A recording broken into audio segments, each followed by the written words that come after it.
Shalom, selamat pagi Bapak Ibu dan saudara yang kasih Tuhan. Kita bersyukur untuk hari ini, hari yang baru, hidup yang baru yang Tuhan karuniakan bagi kita. Jika kita masih bisa memasuki hari ini, itu semua karena anugerah Tuhan, karena kasih Tuhan dan kebaikan Tuhan bagi kita. Untuk memasuki hari ini, saya ingin mengajak kita bersama-sama membaca dan merenungkan satu bagian firman Tuhan yang diambil dari Injil Matius pasal yang ke-20, ayatnya yang ke-29 sampai ayatnya yang ke-34. Di dalam bagian firman Tuhan ini berbicara tentang Yesus menyembuhkan dua orang buta. Dan dikatakan bahwa ketika Tuhan Yesus keluar dari kota Yeriko, di sana ada dua orang buta yang duduk di pinggir jalan. Jadi kalau kita bandingkan dengan Injil Markus dan Injil Lukas, maka salah seorang buta tersebut dikatakan bernama Bartimius, anak Timius, dan pekerjaan mereka adalah sebagai pengemis.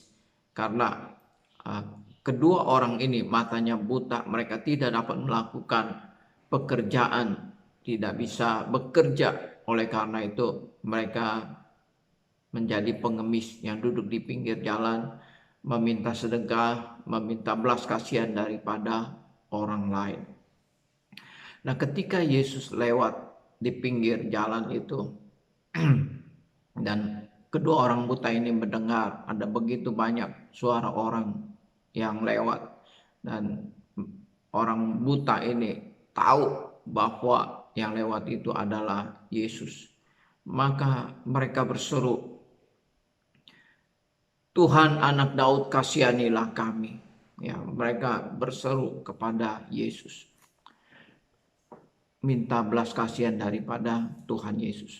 Bapak, Ibu, dan saudara yang dikasihi Tuhan, ya, orang ini mereka percaya bahwa Yesus adalah anak Daud. Mereka menyebut Yesus bahwa Yesus adalah anak Daud. Anak Daud ini selalu dikaitkan dengan Mesias. Di dalam perjanjian lama dikatakan bahwa Mesias itu akan datang sebagai keturunan daripada Daud. Raja yang besar itu akan datang sebagai keturunan Daud. Nah, oleh karena itu dari ungkapannya yang mengatakan, "Tuhan, Anak Daud, kasihanilah kami." Kedua orang buta ini mereka percaya bahwa Yesus adalah Mesias. Oleh karena itu mereka berseru kepada Yesus, "Tuhan, Anak Daud, kasihanilah kami." Nah, Bapak, Ibu, dan saudara yang dikasihi Tuhan, ya, mungkin pergumulan kita tidak sama dengan pergumulan kedua orang buta ini. Ya, mereka mengalami pergumulan, mereka mengalami kebutaan, sehingga karena kebutaannya itu menyengsarakan kehidupannya, mereka tidak bisa bekerja, tidak bisa berbuat apa-apa. Mereka tidak bisa berusaha. Yang bisa mereka lakukan hanya mengemis di tepi jalan. Nah, mungkin pergumulan kita tidak seperti kedua orang buta ini. Tetapi di dalam kehidupan kita mungkin kita mempunyai kesusahan-kesusahan yang lain. Pergumulan-pergumulan yang lain. Mari kita datang kepada Tuhan Yesus. Seperti kedua orang buta ini. Dia sudah tidak mempunyai pengharapan. Tetapi ketika dia tahu ada Yesus lewat, dia tidak mau melewati kesempatan yang baik ini. Dia datang berseru kepada Yesus. Dia minta pertolongan kepada Yesus. Dia berseru kepada Yesus. Dia katakan, "Tuhan, Anak Daud, kasihanilah kami." Ya, kita juga bisa datang kepada Yesus, berseru dan berdoa kepada Tuhan Yesus, minta pertolongan kepada Tuhan Yesus. "Kasihanilah kami." Kita minta belas kasihan daripada Tuhan, ya, sebagai tanda bahwa kita tidak berdaya di dalam menghadapi pergumulan. Dengan kekuatan kita sendiri kita tidak mampu, oleh karena itu kita membutuhkan pertolongan daripada Tuhan. Kita datang di hadapan Tuhan, kita mengatakan, "Tuhan, kasihanilah kami. Yesus, Anak Daud, kasihanilah kami." Dan kemudian ketika orang banyak yang ada di sekitar Yesus mendengar dua orang buta ini, pengemis ini seru berteriak kepada Yesus, menyuruh mereka diam.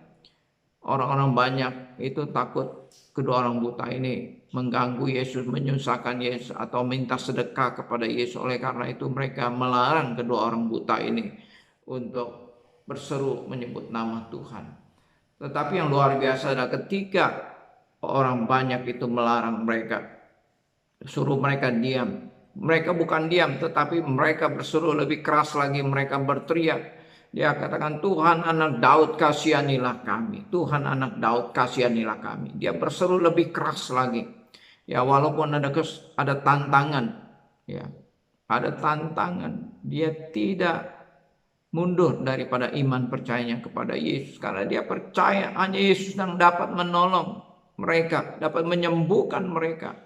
Oleh karena itu ketika Yesus mendengar orang buta yang berseru ini, Yesus menyuruh memanggil mereka, dan Yesus bertanya, apa yang kamu kehendaki aku perbuat kepadamu?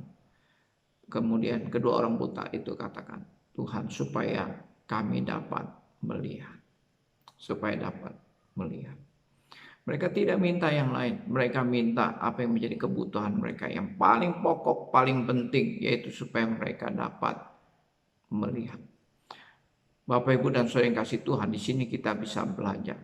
Ya, pada waktu kita datang kepada Yesus, kita berdoa kepada Yesus, kita berseru kepada Yesus. Ya, mungkin Tuhan tidak langsung menjawab doa-doa kita, buka jalan atas pergumulan kita. Ya, bahkan ada tantangan-tantangan yang harus kita hadapi, yang menyuruh kita untuk berhenti berharap, berhenti berdoa, tidak usah lagi berdoa. Ya, tetapi pada waktu kita berseru kepada Tuhan, pada waktu ada tantangan di dalam kehidupan kita, jangan kita berhenti berharap, bersandar kepada Tuhan, tetapi justru kita harus berdoa, berseru kepada Tuhan, lebih keras lagi, lebih bersungguh-sungguh lagi, datang kepada Tuhan, minta pertolongan daripada Tuhan. Sama seperti pada saat ini Bapak, Ibu, dan Saudara yang kasih Tuhan, dalam masa pandemi COVID-19. Ya, mungkin 1 tahun lebih kita sudah berdoa, minta pertolongan Tuhan, supaya Tuhan melalukan pandemi COVID ini dari kehidupan kita, daripada kehidupan masyarakat kita, kota kita, negara kita, bahkan di dunia ini. Tetapi sampai pada saat ini masih Tuhan membiarkan hal itu terjadi, membiarkan pandemi COVID tetap terjadi. Apakah hal ini membuat kita kemudian menjadi tidak lagi berdoa, menjadi tidak tekun lagi berdoa, tidak lagi berharap, berseru, dan berdoa kepada Tuhan? Bapak, Ibu, dan Saudara yang kasih Tuhan, ini adalah merupakan tantangan. Ya, kita harus lebih keras lagi berdoa, berseru kepada Tuhan, minta pertolongan daripada Tuhan. Jangan sampai kita putus pengharapan, jangan sampai kita tidak tekun lagi berdoa. Ya, kita harus tetap berdoa, berseru kepada Tuhan, minta pertolongan. Bapak, Ibu, dan Saudara yang kasih Tuhan, apapun yang menjadi pergumulanmu hari ini, datang di hadapan Tuhan, minta belas kasihan daripada Tuhan, minta pertolongan daripada Tuhan sampai Tuhan menolong. Kiranya firman Tuhan hari ini boleh menjadi berkat buat kita semua. Selamat beraktivitas, Tuhan menjaga dan melindungi saudara semuanya. Tuhan memberkati. Amin. Bapak, Ibu, dan Saudara yang kasih Tuhan, marilah kita siapkan hati kita untuk beribadah, berbakti kepada Tuhan. Besok adalah hari Minggu, hari ibadahnya kita. Marilah dengan penuh kerinduan kita datang menghampiri Tuhan di dalam ibadah. Selamat beraktivitas, Tuhan berkati.